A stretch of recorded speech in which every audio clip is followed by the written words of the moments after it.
د هغه عملونو د ښودلو لپاره موږ استفاده کوو چې په تیر وخت کې د یو بل عمل څخه مخکې یا د یو بل ټایم څخه مخکې یو شی واقع شوی وي. The thief had already escaped. هغه غل چې و مخکې تښی و.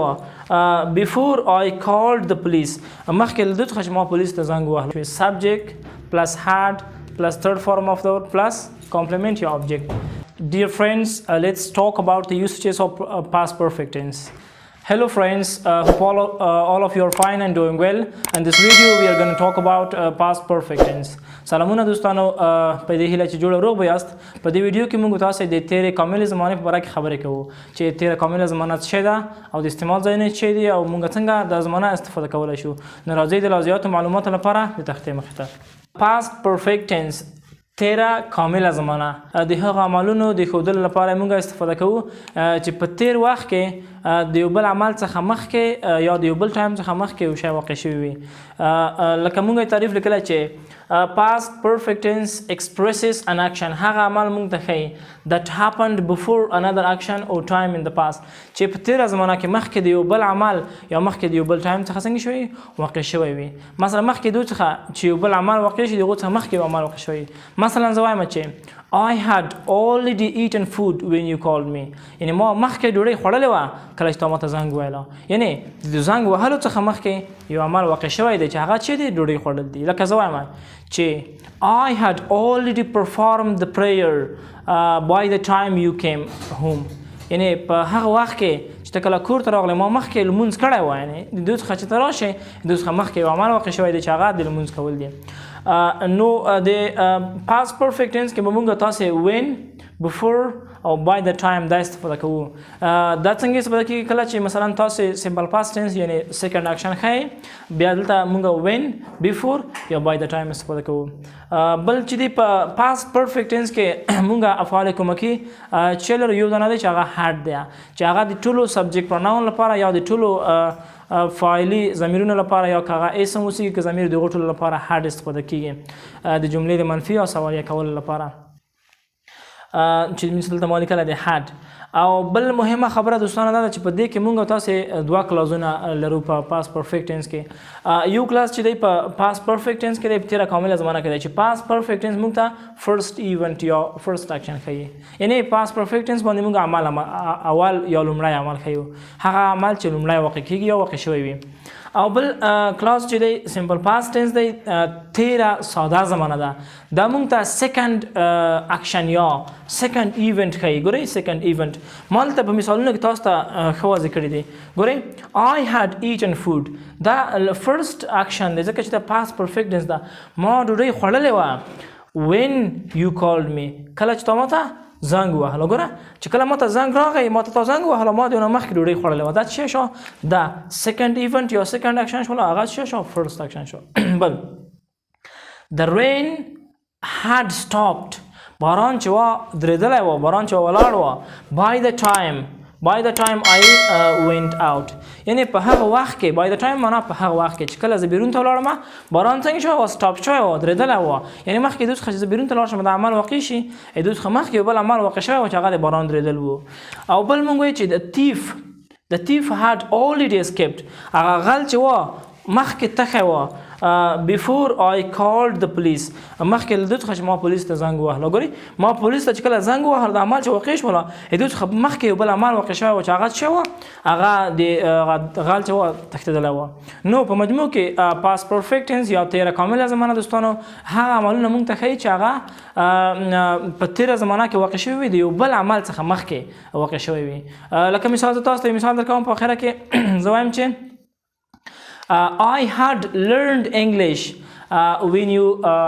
started English. یعنی ما انګلیسي زده کړې وه کله چې تا انګلیسي زده کړه. یا زه وایم چې I had finished school when you started. یعنی ما مکتب خلاص کړی و مخکې له دوی څخه چې تا شروع کړه. تا چې کله مکتب شروع کړه ما مخکې خلاص کړم فارغ شوی وم. دا څنګه شو دوه عملونه شول یو مخکې له بل عمل څخه واقع شوی دی. دوستانو د درس په دې برخه کې راځو د past perfect tense structure چې څنګه موږ کولی شو دا په منفي سوالیه او یا په مثبتو structureونو کې وکاروو یا مثبت منفي او سوالیه جملې ترنه جوړې کړو. لومړی چې دی پازیټیو یا مثبت اول سبجیکټ راځي سبجیکټ یا سبجیکټ پروناون اوسېږي یا ناون وي بیا هډ راځي پلس تھرډ فارم اف د ورب پلس آبجیکټ یا کمپلیمنٹ یعنی په دې کې هډ راځي کومکي فعل او د ورب دریم شکل بعد استفاده شي لکه زه وایم چې شي هډ انوایټډ می هغه زه دعوت کړی وم we had met before مونږه مخکې ملاقات کړی وه بل مثال they had taught English دوی انګلیسي تدریس کړې وه نو دا څه شو مثبت جملې شوې سبجیکټ پلس had پلس تھرډ فارم اف د ورب پلس کمپلیمنٹ یا آبجیکټ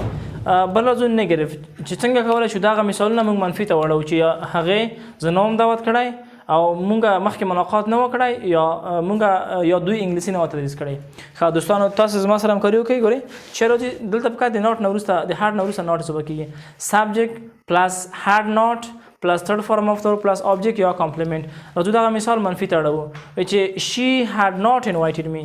هغې زه نه وم دعوت کړی یا وایي چې we had not met before we had met before موږ مخکې ملاقات کړی وه we had not met before موږ مخکې ملاقات نه وه کړی بل دلته وایي چې they had taught English دوی انګلیسي تدریس کړی وه وایم چې they had not taught English دوی انګلیسي نه وه تدریس کړی دا شوله نیګیټیو یا منفي جملې راځو سوالیه جملو ته انټروګیټیو چې څنګه موږ کولی شو دغه مثبت جملې په سوالیه باندې وړو دلته موږ وایو چې شي هډ انوایټډ می هغې زه دعوت کړی وم وایم چې آیا هغې زه دعوت کړی وم څنګه به چا نه پوښتنه کومه چې آیا زه پلانکي دعوت کړی وم نو دا هډ به د جملې سر ته راځي لکه ګورئ هډ پلس سبجیکټ پلس تھرډ فارم اف د ورب پلس آبجیکټ یا کمپلیمنٹ لکه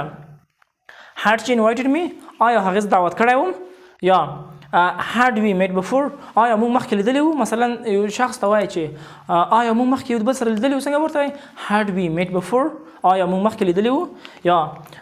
had they taught English آیا دوی انګلیسي تدریس کړې وه مثلا یو څوک چېرته راځي په کورس کې یا په یو پوهنتون کې استادي اخلي هغه ترې پوښتنه کوي چې آیا تا مخکې انګلیسي تدریس کړې ده څنګه ورته وایي had you taught English before آیا تا مخکې انګلیسي تدریس کړې وه نو دا چې شول د پاس پرفیکټ ټینس سټرکچرونه شول د تیرې کاملې زمانې نو د ویډیو په دې برخه کې راځئ اوس د پاس پرفیکټ ټینس یا د تیرې کاملې زمانې د استعمال ځایونه یا یوسیجز ووایو Dear friends, let's talk about the usages of past perfect tense. ګرانو دوستانو راځئ اوس د پاس پرفیکټ ټینس په استعمال باندې خبرې وکړو لومړی موږ وایو چې دوه ډېر کامن او یا ډېر مشهور استعمالونه لري چون هره زمانه د استعمال ځایونه یې ډېر زیات دي چې هغه موږ نشو کولی ټول زده کړو یا ټول په یوه ویډیو کې تشریح شي هغه it is impossible so but I have explained the most common and most important ones here in this video first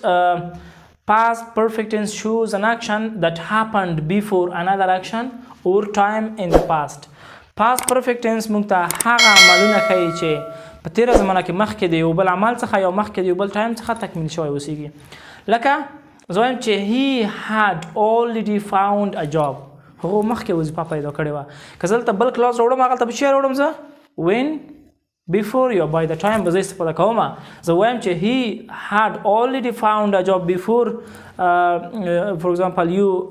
called him یا before you told him مخکې له دې څخه چې ته هغو ته زنګ وایې هغو مخکې وظیفه پیدا کړې وه یا وایم چې we had already sold our home مونږ مخکې خپل کور خرڅ کړی وه ښه بل مثال ته راځو وایي چې I had already resigned to my job ما مخکې خپل وظیفې ته استعفا ورکړې وه یعنې د یو بل عمل څخه مخکې هلته یو بل عمل هم شوی دی یعنې وایم چې د هغو عمل څخه مخکې ما دا کار کړی و I had already resigned to my job ما مې مخکې وظیفې ته استعفا ورکړې وه دا یې لومړی استعمال دی هغه عمل چې د یو بل عمل څخه مخکې په تېره زمانه کې تکمیل شوی وي بل استعمال چې دی past perfect tense shows an action or past perfect tense shows the duration of an action before another action in the past پاس پرفیکټ ټینس موږ ته د یو عمل جریان ښیي د یو بل عمل څخه مخکې په تېره زمانه کې یعنې چې یو عمل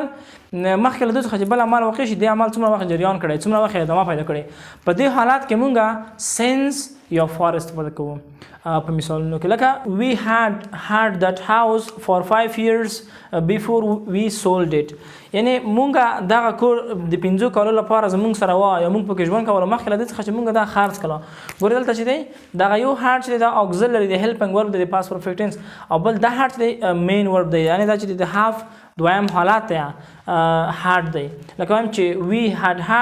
that house for 5 years before we sold it مونږ هغه کور 15 کاله درلود 15 کاله زمونږ سره مخکې له دې څخه چې مونږ خرڅ کړو ګورئ دویم کلاس چې دی سمپل پاست ټینس دی we sold it د دویم عمل دی مخکې له دې څخه چې مونږ خرڅ کړو د 15 کاله زمونږ سره و دا کور یا بل مثال وایم چې they had lived in Kabul since 2012 by the time I came to Kabul یعنی دوی په کابل کې د 2012 کال راهیسې ژوند کولو مخکې له دې څخه چې زه کابل ته راغلم ګورئ دلته ما چې په دې مثال کې مې فارس په کړی بلکې سینس یعنی د 2012 کال راهیسې په کابل کې ژوند کوله مخکې له دې څخه چې زه راغلم یعنی کله چې زه کابل ته راغلم په داسې حال کې دوی دلته د 2012 کال راهیسې ژوند کړی و یعنی د عمل ډیوریشن موږ ته ښایي چې څومره وخت هلته د عمل وکړی شوی و نو دا شوه د past perfect tense د استعمال ځایونه I thank you all from the core of my heart for your close attention toward this video and this was our today's lecture about present perfect tense. I hope that you have learned this lecture completely and totally. If there was any question you can let me know below in the comment section. For more videos similar to this like our video and subscribe to our channel so that you can see our new uploaded videos first.